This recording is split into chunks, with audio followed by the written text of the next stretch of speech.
That's what it felt like. And I didn't, looking back, and that's where I really try to educate my clients, the people I talk to, is like, listen to those whispers of the, I don't feel so good. I'm feeling anxious. I'm feeling burnt out. I'm feeling tired. I just don't feel right. Like, listen to that. Even if a doctor says you're okay, like, you know what's best.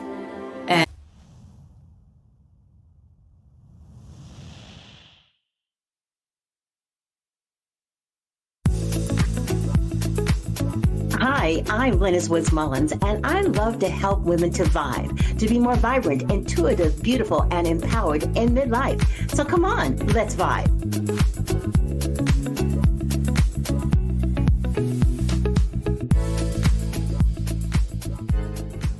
I have been in business for 18 years And and mostly exclusively online for 18 years. And one of the things that people ask me about all the time is, do I ever get burned out doing what I'm doing? And, as much as I love what I do and as much as I enjoy my clients, yes, I have gotten burned out before. Just recently, after the election in November, quite frankly, I kind of felt sucker punch and don't want to get political, but that's kind of how I was feeling. And I realized that part of it was I was just burned out and I needed to take a break.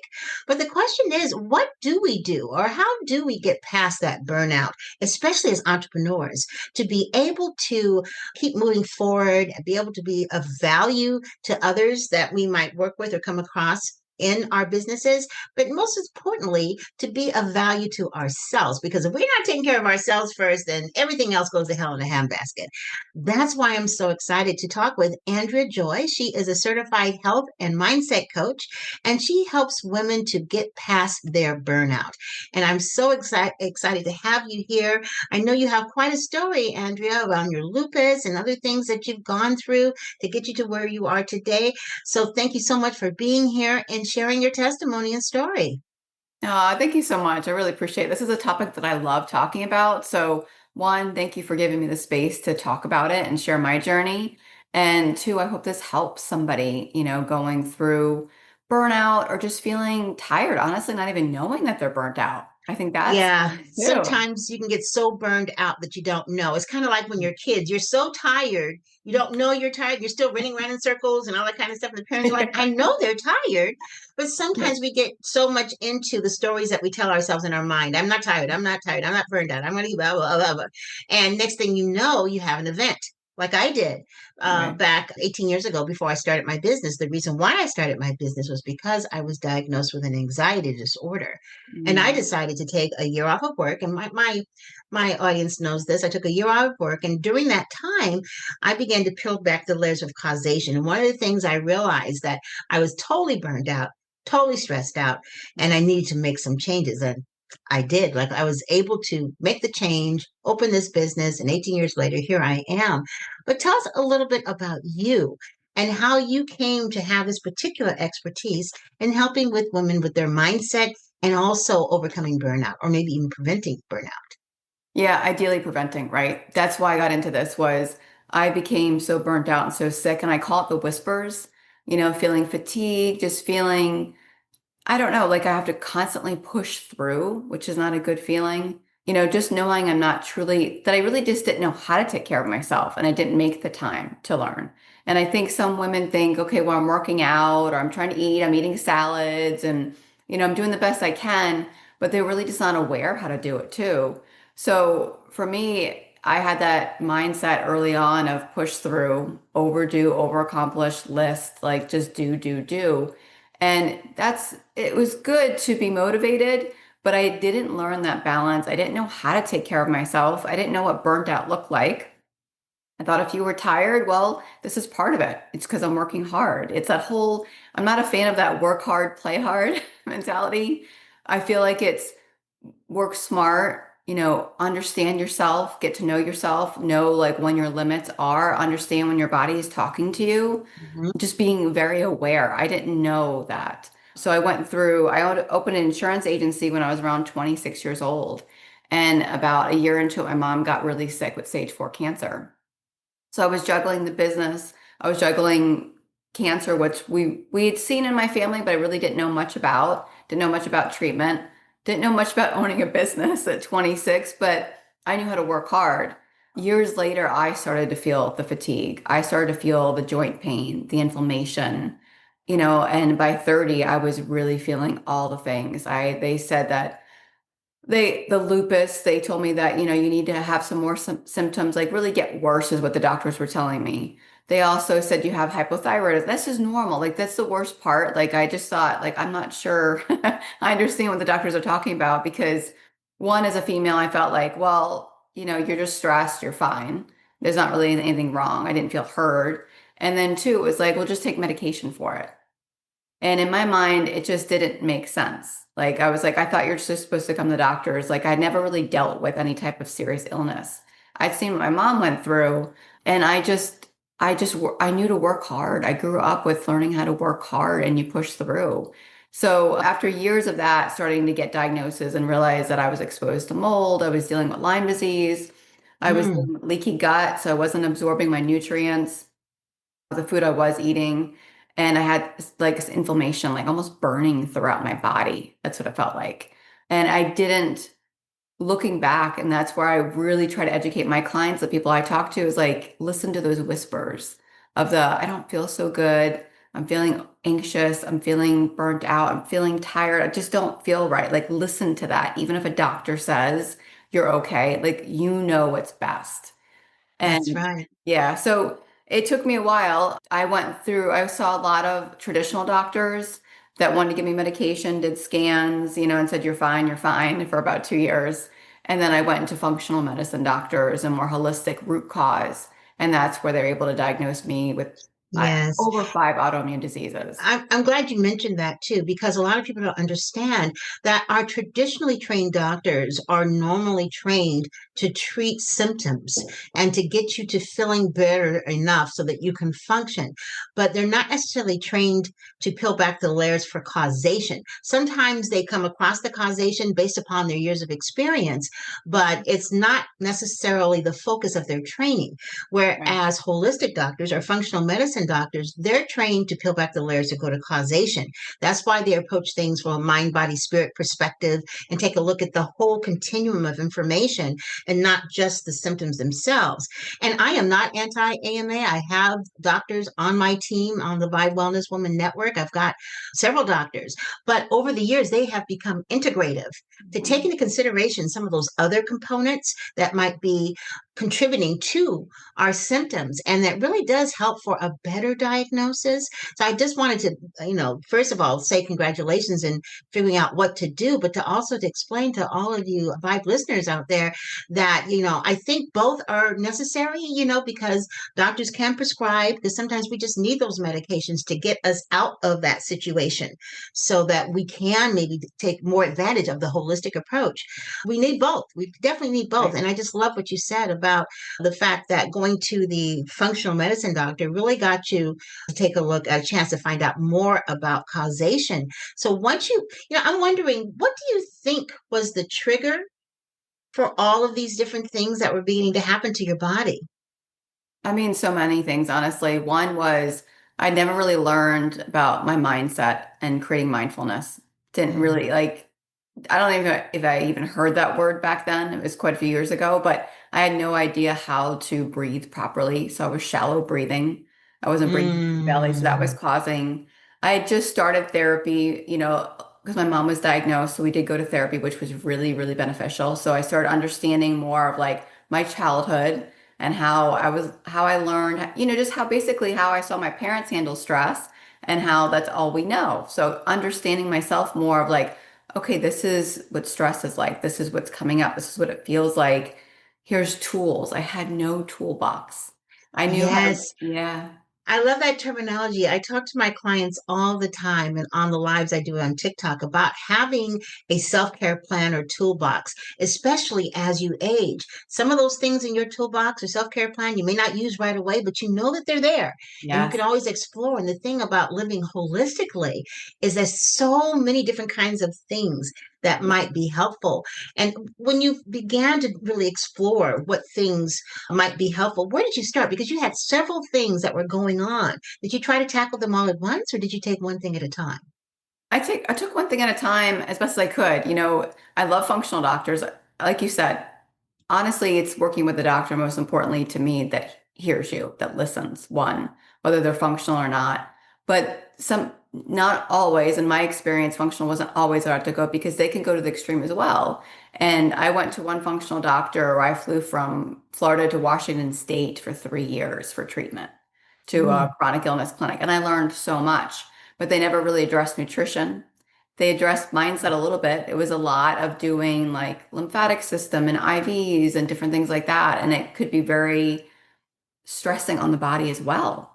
So it really took me going to school, honestly, for nutrition, me going to school to become a mindfulness facilitator, to where I had to put myself through that program as well before I could teach it, to understand, okay, I need to really rewire my mindset on how I view stress. And it's not, I remember one doctor telling me years ago, just go home and have a glass of wine. I was 26, 27. She's like, just go home Oh and have my a glass of wine. goodness. And I That's thought, a yeah.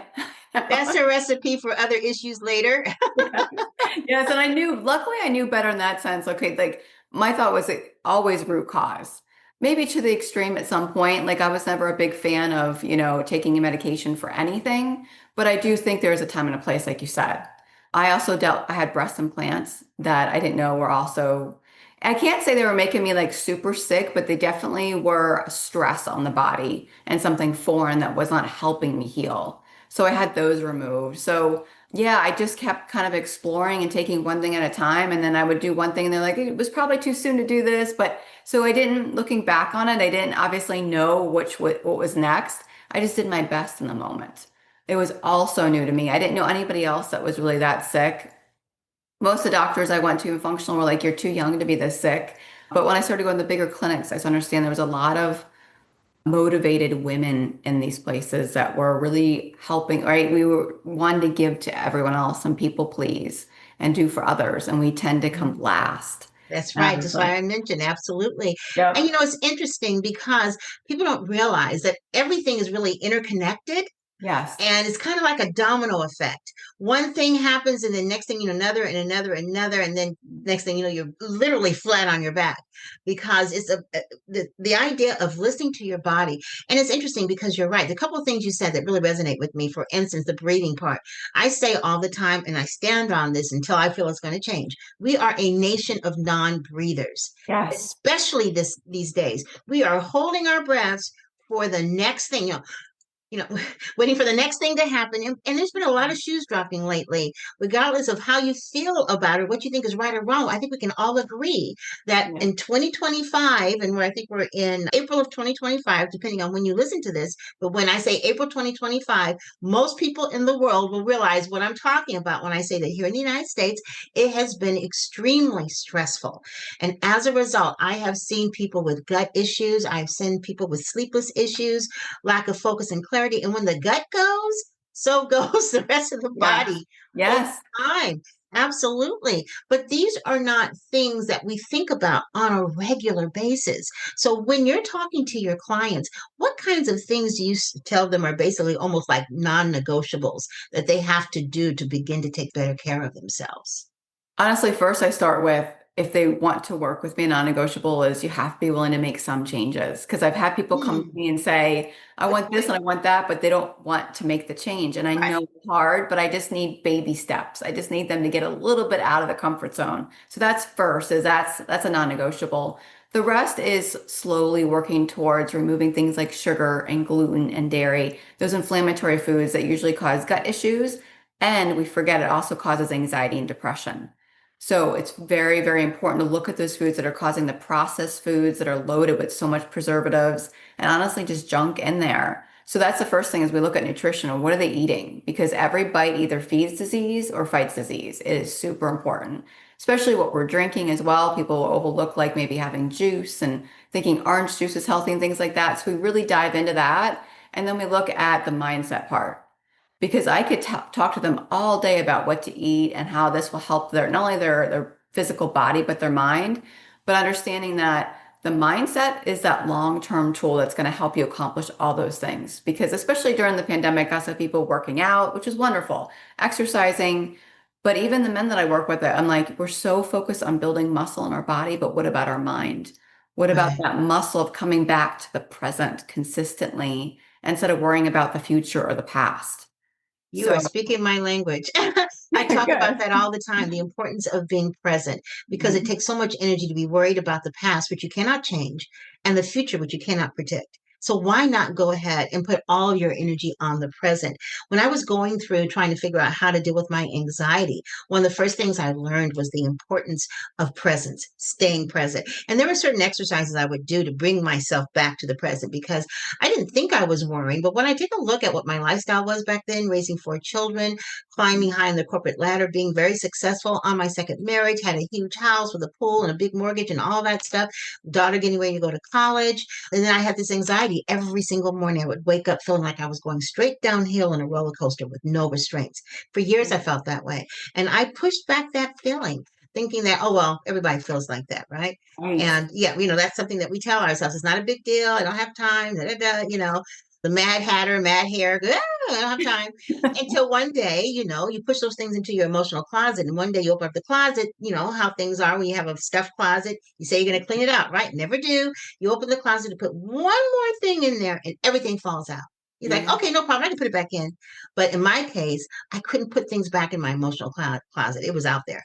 And that began my process of getting well. And one of the first things I learned how to do with the anxiety piece was that, okay, how many things on the wall do I see that are blue? Or how many things on the wall can I name that start with the letter B? Or, that kind of thing. How many people standing in line have, black hair or whatever? And the whole idea was to bring me back to the present and not be worrying about all these other different things.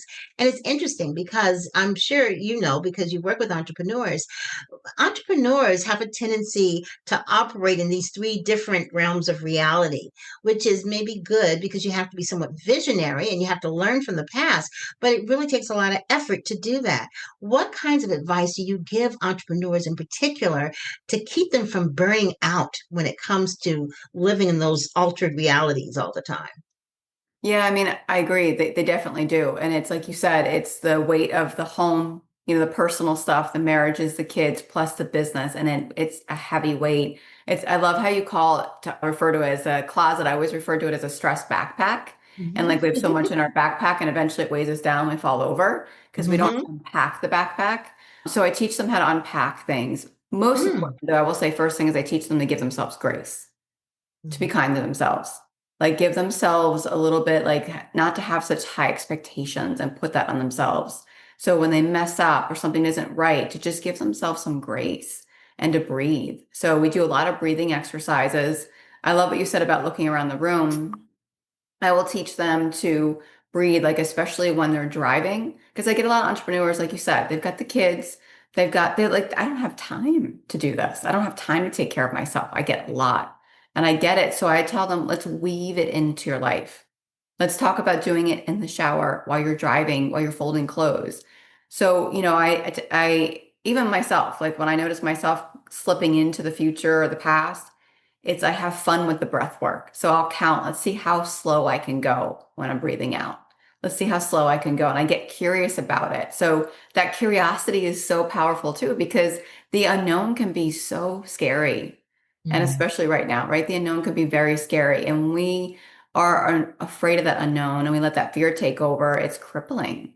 And that's Yes, it is. when, yeah, we get sick in our minds with anxiety and depression, but then our gut starts to get sick, right? We start to deplete that good bacteria, and then we have a hard time digesting our food. So that, like you said, it's that whole connection. So really coming back and playing with that, leaning into the unknown and getting excited about what is possible and curious about it. And it's really just retraining your brain, and it takes time and it's a process, but it can be done. It's consistency, and that's what I teach them. It's like you can't show up one day and just do an hour of meditations or breath work and nutrition, and the next day go back to your old ways. Just give me 10 minutes a day every day. Be consistent with it, and we get there when we get there, but you will see progress. And I mean, all I could say is like every time I work with entrepreneur, I just want to like hug her and be like, it's going to be okay. Like you need support, whether it's friends, whether it's, family, whether it's me, like, as you know, support is everything. So we really try to like, you're not alone in this. And let's look at all the different areas of your life, whether it's friendships that may be weighing you down or family or just learning to say no. So I think as an entrepreneur, we're so used to saying yes and setting the goal and higher and higher and higher. So it's really learning to, okay, I can still accomplish and still take care of myself. I can still do Absolutely. both. It's just a Yes. constant balance.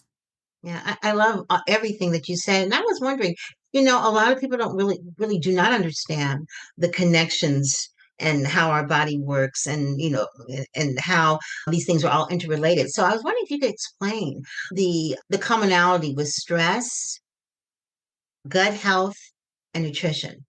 Yeah, I'm actually reading a really good book about that now. I've done a lot of research on the gut and brain connection. And Hmm. I think of it as the best way to explain is it's like this little railway or like road that actually goes from your gut to your brain and they communicate back and forth.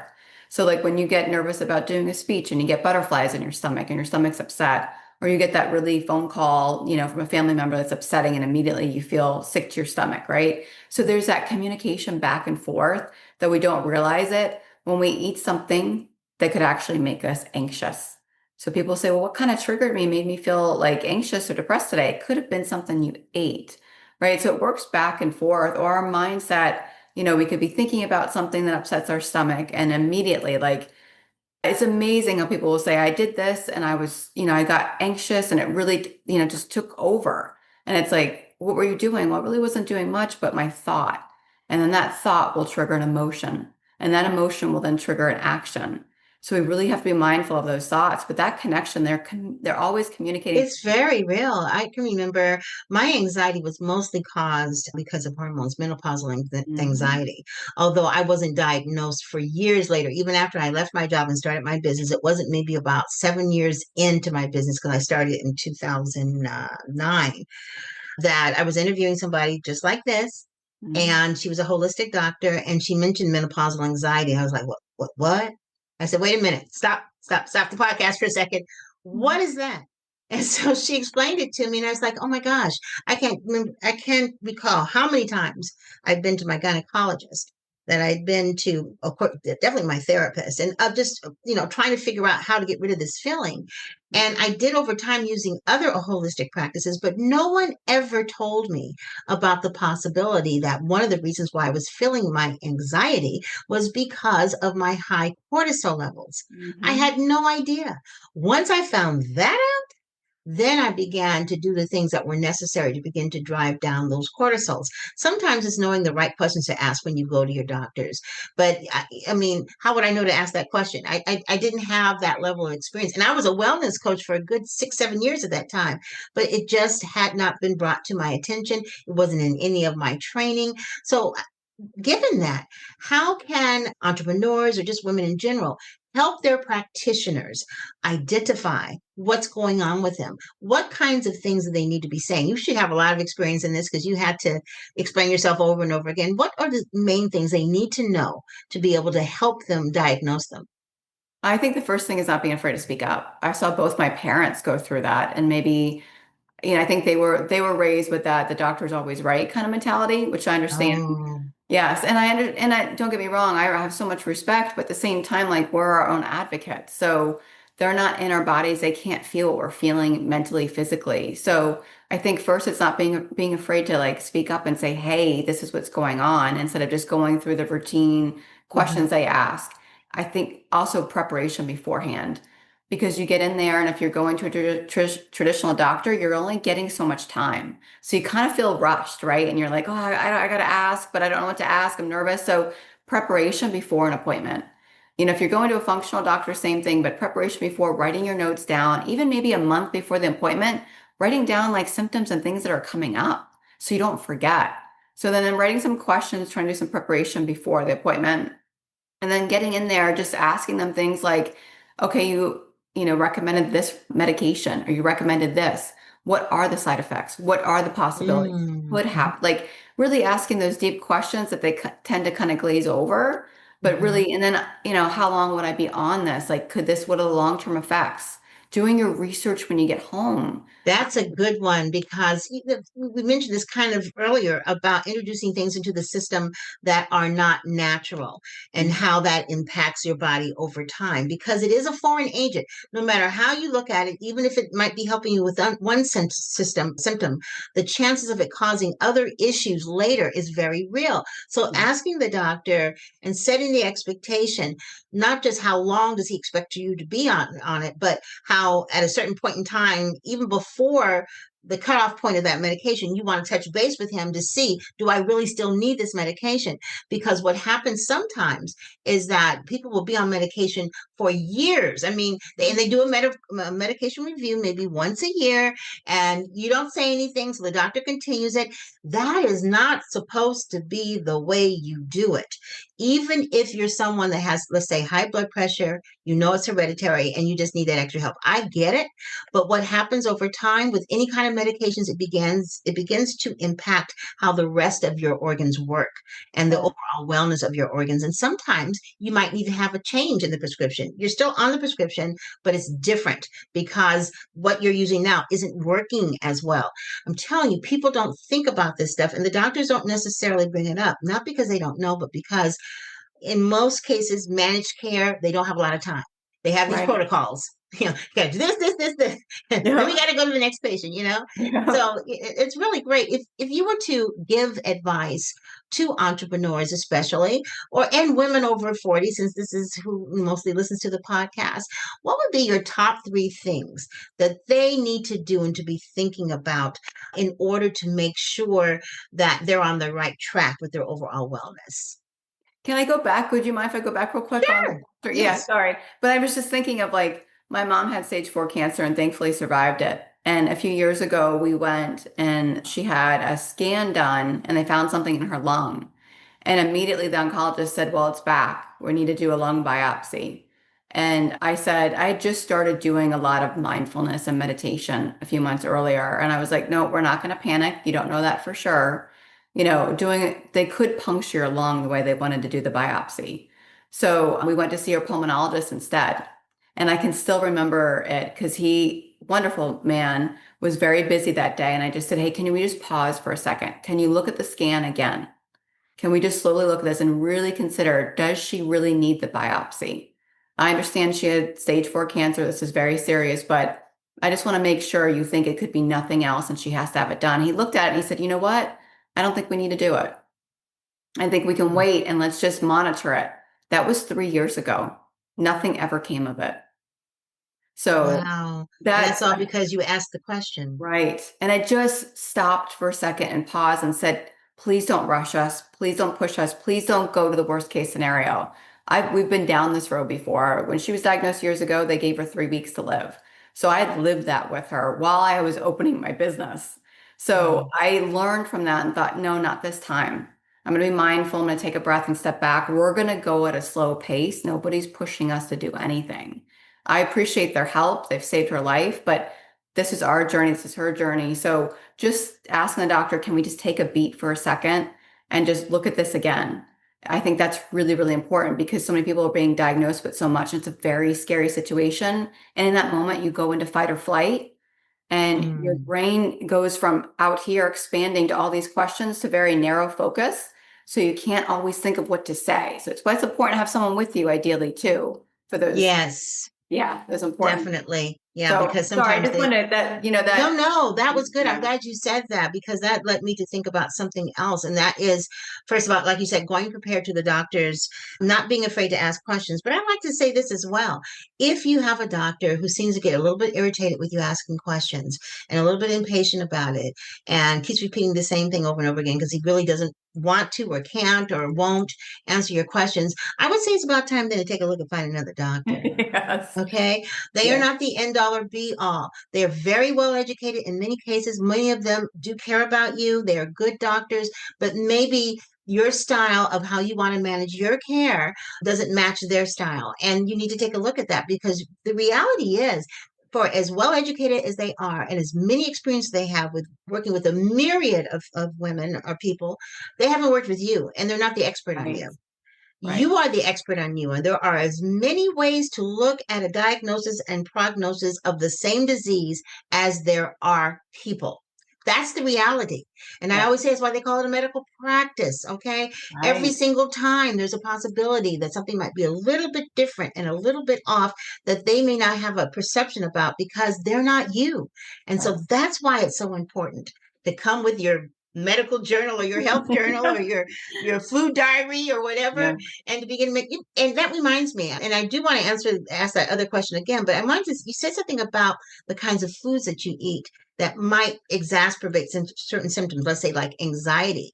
What Mhm. kind of foods might that be that might put somebody into an anxiety or depression, let's say? I mean, processed foods are usually going to be the worst foods you can have. The foods that have like seed oils, like the canola oil, safflower, sunflower oil, they've been processed, they've been bleached because they turn rancid, right? So they're going to go into your food to preserve it, and it's cheap to use, honestly. So those foods usually, when you're eating highly processed foods, I should say, like the chips and the cookies and the cakes and things like that. Ideally, you want to make it at home if you really want it that bad, and you're aware of what's going in it. But when you're buying those processed foods or you're getting the fast food with a bunch of ingredients in it, you don't know what's in it. Those foods are likely going to cause gut issues, cause inflammation, which then sends a signal to the brain and then causes inflammation in the brain. So, really being mindful of how you feel after food. You can journal it if you'd like, but I would say, I mean, I love journaling overall. Journaling Mhm. is like my best friend. It's my little like built-in therapist. Yes. Mhm. But, really being aware of like, are the foods I'm eating and the sugar will bring you up and bring you down. You want to talk about a roller coaster throughout the day? Oh my goodness. I was addicted to sugar so, so bad. And I never really gained weight from it, which may sound great, but I was pre-diabetic. So it was like sneaky. I didn't know that it was making me so Mm, sick. It caused so much inflammation, the cravings.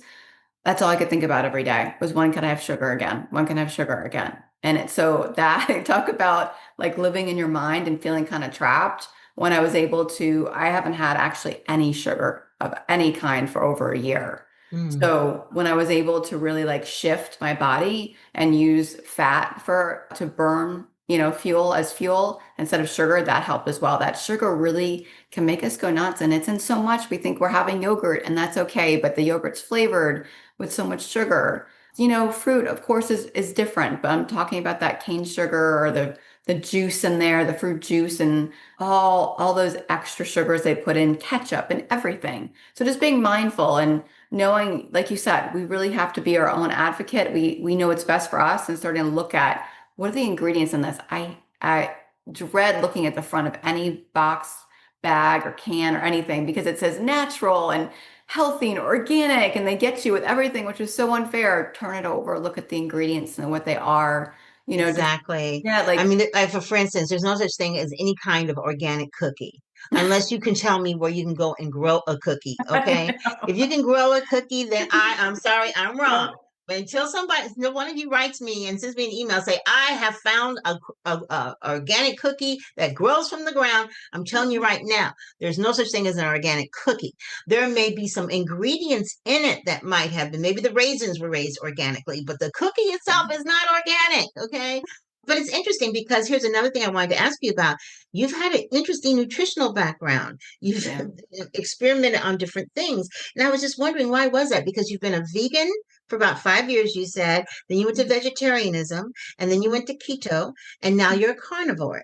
Now, yeah. I will preface all my statements by saying I don't poo poo any eating plan as long as you're educated in terms of how to eat properly and in terms of healing your body and keeping your body well and meeting whatever your wellness goals are. But I'm just curious, why did you have all those different eating plans? Well, again, not really knowing. Like I remember when I was vegan, I was so proud of it too. I started watching the documentaries and I became educated, right, on what was happening. And I was like, I can't do that to animals. And understanding, okay, what was causing inflammation, which really was more of the sugar and the processed foods. But I got into it and it became this whole world of like vegan events and a different way of cooking and rice and beans. And it was exciting. I enjoyed it, but what I didn't realize at the time was I was just starting to really get sicker and it actually was worse. It wasn't a good foundation, I should say good soil for my gut at Mhm. that time, especially dealing with autoimmune. the nuts, the seeds, the beans and things like that, I thought were good, but they were actually causing inflammation in my body. So you never really know. When I work with people, it's like finding what exactly is going to work best for them in this moment. So unfortunately, especially for 5 years was a long time. I didn't realize it was actually making me worse. I just thought plants are good. How could they be Right, bad? right, You know, exactly. vegetables have to eat your salads, like have your veggies as a kid. So, but it doesn't take into account of a lot of people are sick right now. And depending on where you're at mentally or physically, you have to really take into account, could these foods help me, harm me? Are they the most beneficial for me? Because it is medicine. So what is the best medicine for me in this moment when it comes to food? So that's when I went to vegetarian because I realized I had leaky gut. I just wasn't absorbing the nutrients. I was always hungry. And then I started adding fish in, and then I went keto. And keto was a functional doctor saying to me, it's going to be really hard for you to heal vegan. And I was like, why? Why? So educating myself, understanding it. Okay, so I added chicken and fish back in and eggs and things like that. And then I started doing research on autoimmune. For me personally, taking medication or being on medication for many years for something wasn't for me. I wanted to get to the root of it. I wanted to be strong. I didn't want it to be dependent on anything. So when I started understanding carnivore, which is wild still because going from vegan years earlier to carnivore is extreme, but it wasn't about what other people thought or any of that. It was about what's best for me. What if I get curious and I try this and it helps? And 3 weeks in, I got my cycle back. I started getting my Wow. period so no HRT, no hormone replacement therapy, none of that. It was literally removing vegetables, which have something in them called oxalates. And those oxalates can build up in our body over time and cause issues depending on your metabolic health, right? And I wasn't that healthy, so it wasn't the best for me in that moment. When I removed just vegetables only, not even like I already had gotten rid of processed food and sugar years ago. I started to heal my hormones and my estrogen, progesterone, testosterone, everything just went up. I could feel the hormones coming through Mm. my body. So I got curious about it. I was open to it. I educated myself. I spent months like listening to interviews of people and how people had reversed disease and what they had done and stepped into it just thinking, I'm going to give it a try and see how I do and be open instead of being closed off to it. And I've been on it almost a year, done tremendous healing with my hormones, just the strength. Like I feel stronger mentally, less brain fog, less anxiety. So I will say the strength is nothing like it, especially having zero cravings for sugar, which used to control me. Whether it was, and sometimes we think of sugar as like dessert and, cakes and pies and cookies, but it's also the pasta, the pizza, the bread, the sandwich, the rice, right? So removing all that stuff allowed me to, the cravings are just completely gone. That freedom itself, if anyone ever dealt with cravings, whether it's for salt or sugar or whatever, can really consume you and make you very anxious. Absolutely. And I find your story fascinating because you are a very good example of figuring out what works for you, regardless of how woo-woo or crazy it might sound to someone else. Right. And also pivoting when necessary, when you're finding out that that no longer works or didn't work as well as you thought. And really, at this stage of life, for women over 40, definitely over 50, you really want to be tuned into your body in Yes. that way.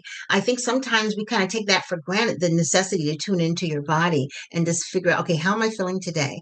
I always tell people, my clients, to do something called 3 by 3, which is 3 minutes a day, 3 times a day, where you just stop. And you can call it meditation, prayer, checking in with yourself, or whatever, but you just stop and just allow yourself to just be. Because, I mean, and it shouldn't be that foreign to us, but we have become more like human doings all the time instead of human beings just being. And it's amazing what they get from that. The Mhm. downloads they get from that, in a lot of other things, but also their health as well, and the kinds of things they might try. Because I feel that intuitively, we have the wisdom that is necessary to heal our bodies, but we just have to get quiet enough to be able to hear that inner voice. And therein lies the challenge. So, when it comes to entrepreneurs, going back to that question I asked earlier, I bet you thought I forgot, huh? As I was telling someone today on TikTok, I am queen of the segue. I can go back. So, as a result of all of that, what are the 3 top things that you want? And I'm talking about entrepreneurs in particular because a lot of people are beginning to want to become entrepreneurs to supplement their income given the current economic situation. What are some things that they need to be aware of in terms of their wellness that they need to be thinking about? To prepare themselves for owning a business, you mean? Like, how can they really? Yeah, I Yes. mean, I think one is taking a second, like you said, to actually consider their health, right? To factor that in, to not just, I think we go into that, I'm going to be an entrepreneur, I'm going to work hard and it's going to pay off, but factoring in like almost part of your business plan of like, how am I going to also take care of myself? How is that part of it, right? Because we don't even, I mean, think about that. We do these business plans and we're so focused on the marketing, how much we're going to profit, how long it's going to take, who we're going to hire, how to hire. There's so much on our plate. But what about factoring in, okay, how am I going to weave in taking care of myself? I think that's a really, really big part of it. And that's a part that we just tend to overlook and we just don't know how to do. So that's one is like making a plan. Maybe that second part of it is creating your toolbox. What is that specifically for you? Because that takes time. That's not just, okay, somebody said to meditate, somebody said to breathe, somebody said to prayer. It's really understanding, like you said, your own specific self. For me, an Epsom salt bath in that moment could be perfect. For somebody else, it isn't. So I think it's really like leaning into what exactly are my tools, exploring it and Mm-hmm. educating yourself. I mean, think about all the podcasts out there. Look at everything I've learned from you in just this time. It's so important to come together and help each other and just educate yourself. So if you're curious about something, take that time on that drive, whenever you can, and understand that you can make time for this. The time is there, even if it's just like you said, a few minutes a day to educate yourself, to make a plan, and to create that toolbox.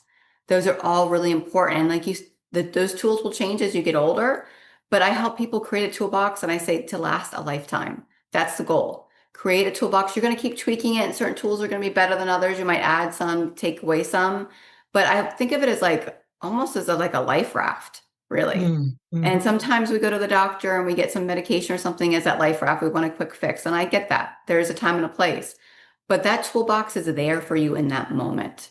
And if you feel like you're drowning or you're struggling or that business is overwhelming in the moment or something came up unknown, which it happens, right? It's consistently challenging to to use those tools to create as opportunities, to shift that mindset and reframe and say, okay, this is an opportunity to use my tools, whether it's writing down what I'm grateful right now. Let me shift to what is happening good. We tend to always lean into that bad, and that's all we can see sometimes. And we feel like we're drowning in it. So those tools are important. So that could be focusing on gratitude and literally not just thinking about it, but writing it down and feeling it. Because the reality is, especially going through and seeing my mom deal with cancer, and so many people have, right? It's so common, unfortunately. Being grateful for just being alive and that we can breathe. Yeah, sometimes we forget about the small things. I always like to say to my children, in fact, my daughter and I have a podcast that we just launched called Yeah, Focus on What's Working. You yeah, know, I love that. focus on the things Congratulations. that are good, that are working, Yeah, instead of the things that are bad. Because Lord knows there's plenty of things we could be focusing on that are negative. But what that does to our body, the signals that the brain, sends to our body when we are fearful, angry, frustrated, full of unforgiveness, all the things that are not positive type thoughts, it takes an impact on our body as well. And right, if we could just get people to understand that, perhaps that would be the motivation. Is like, okay. And when I'm not just talking about positive thinking, it's more than right. just that. I'm talking about positive living, making those changes in our life that will make it easy for us to focus on what's working. And people say, well, gosh, I can't do that. I don't want to I can't have a perfect life, not going for perfection, Mhm. just going for those incremental changes that can add value to your life in such a way that you're feeling better. Absolutely. And I'm so glad you said that because I remember learning that every cell in our body not only hears the words that we speak, but what we think. So every single Yeah. cell, so you have to remember the words you say are powerful, but what you're thinking is powerful. Your whole body feels it. So if you're saying, I am anxious, I am this, and you're constantly, I'm not smart enough, I'm not good enough, I'm not able to do that. Your Mm. body, your mindset, you're programming it for that to be the outcome. It's so powerful, all words. So really, we talk a lot about self-talk and being mindful of that. And like you said, what you focus on grows. So it's rewiring the mindset because you have those neurons in your brain that fire and wire together. And we have these pathways that have been there for 10, 20, 30, 40, 50 years.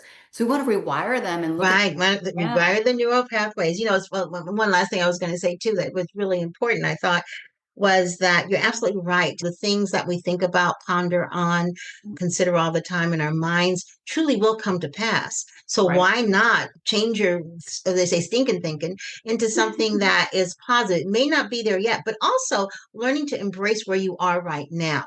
Right. Yes, I know I'm 20 pounds overweight, but I'm looking forward to when I'm back to my normal self because I know I can do it. I'm on the way to doing it. I love the way I look now, but I'm going to love the way I look even more. You know, do it from a place of love instead of a place of beat up. You're 20 pounds overweight. You Mhm. shouldn't have ate that cookie. What's wrong with you? I'll never lose the weight. I look so horrible. All those kinds of things. Your brain is saying, oh, okay, well, I guess we'll continue to do that then because at least it's one way of that I'm getting some attention. I mean, your brain does not try to filter out, oh, don't say that. That's not good. You have to willfully decide to make those changes in how you're thinking. And you started this whole conversation with the idea that the first thing you want to do when you want to make a change in your life is to say that I'm ready to have the right mindset. I want to change. I want to do things differently. And from there, you just kind of you will begin to see some successes because you determined that you've made the choice that you Yep. want to do something differently, that you want to feel better. And it's all about choices. Wow. Thank you, Andrea, for being on the Vibe Living podcast. It's just been great having you here today.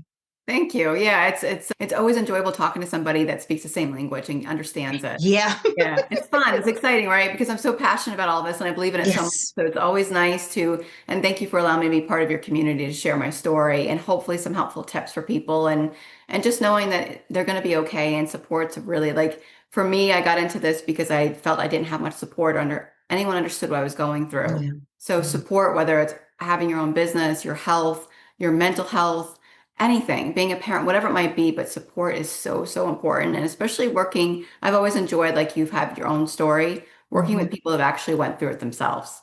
So that seems to Yes. be my biggest helpers along the way, whether it was a doctor or a friend or whatever. If they went through it, you get a very different perspective and usually a special kind of compassion from that person Hmm. because they actually went through it. So Yep, I just, absolutely. yeah, That is so true.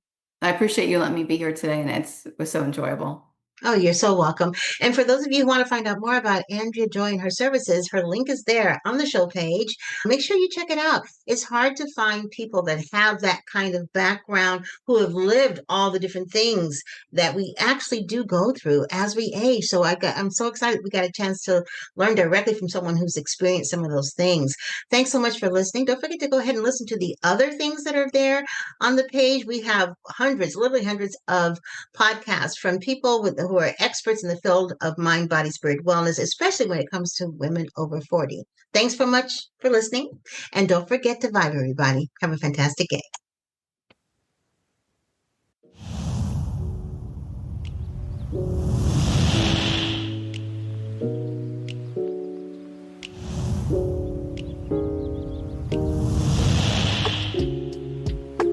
Thanks for listening to the Vibe Living Podcast. And don't forget to subscribe, like, and comment, and share this podcast. Have a fantastic day, and don't forget to vibe. Bye-bye, everybody.